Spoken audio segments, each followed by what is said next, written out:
ಪ್ರಯತ್ನವನ್ನು ಈ ಸರ್ಕಾರವು ರಕ್ಷಿಸಿ ಕೇಂದ್ರದಿಂದ ಮಾಡ್ತಾ ಇದ್ದೇವೆ. ಈ ಒಂದು ಸರ್ಕಾರದ ದೃಷ್ಟಿಯಲ್ಲೇ ನೋಡ್ತಿರ್ತಕ್ಕಂಥ ಸಂದರ್ಭದಲ್ಲಿ ನಾವು ನೋಡಿದಾಗ ಬಹಳಷ್ಟು ನಮಗೆ ವಿಷಯಗಳು ತಿಳಿಯುತ್ತೆ. ಅಂದರೆ ನಮ್ಮದೇ ಆದಂಥ ಒಂದು ಸ್ಕ್ಯಾನರ್ ಇದೆ. ಸರ್ಕಾರವು ರಕ್ಷಿಸಿ ಕೇಂದ್ರ ಅಂದರೆ ಒಂದು ಸ್ಕ್ಯಾನರನ್ನು ನಾವು ಮಾಡಿಕೊಂಡಿದ್ದೆ.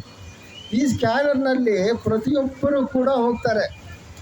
ಅವತ್ತ ವ್ಯಕ್ತಿಯಾಗಿರಬಹುದು, ಒಂದು ಸಂಘ ಸಂಸ್ಥೆ ಆಗಿರಬಹುದು, ಒಂದು ಸರ್ಕಾರಿ ಕಚೇರಿ ಆಗಿರಬಹುದು, ಸರ್ಕಾರಿ ನೌಕರನಾಗಿರಬಹುದು,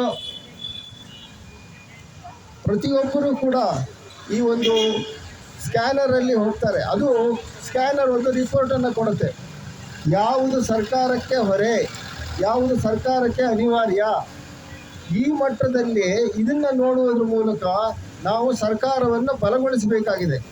ಇವತ್ತು ನಾವು ಬಲಗೊಳಿಸಬೇಕಾಗಿರ್ತಕ್ಕಂಥದ್ದು ಸರ್ಕಾರವನ್ನೇ ಹೊರತಾಗಿ ಪ್ರಜಾಪ್ರಭುತ್ವವನ್ನಲ್ಲ.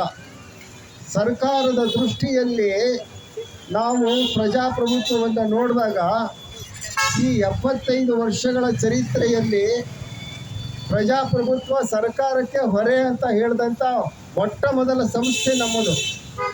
ಯಾಕೆಂತಂದರೆ ನೀವು 75 ವರ್ಷಗಳ ಈ ಒಂದು ಪ್ರಜಾಪ್ರಭುತ್ವ ವ್ಯವಸ್ಥೆಯನ್ನು ನೀವು ಯಾವುದಾದ್ರೂ ಒಂದು ಆಯೋಗದ ಮೂಲಕ ತನಿಖೆ ಮಾಡಿಸೋದೇ ಆದರೆ ನಿಮಗೆ ರಿಪೋರ್ಟ್ ಸಿಗುತ್ತೆ ಎಷ್ಟರ ಮಟ್ಟಿಗೆ ಸರ್ಕಾರ ನಷ್ಟವನ್ನು ಅನುಭವಿಸ್ತಾ ಇದೆ ಅಂತಕ್ಕಂಥದ್ದು.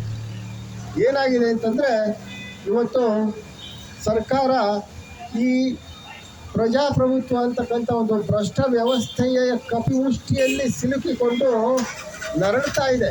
ಅದು ದಿನ ದಿನಕ್ಕೆ ದುರ್ಬಲವಾಗ್ತಾ ಇದೆ. ಇಂಥ ದುರ್ಬಲವಾಗ್ತಿರ್ತಕ್ಕಂಥ ಸರ್ಕಾರವನ್ನು ರಕ್ಷಿಸುವ ಮೂಲಕ ನಾವು ದೇಶದ ಹಲವಾರು ಸಮಸ್ಯೆಗಳನ್ನು ನಾವು ಇವತ್ತು ಬಗೆಹರಿಸಬಹುದು.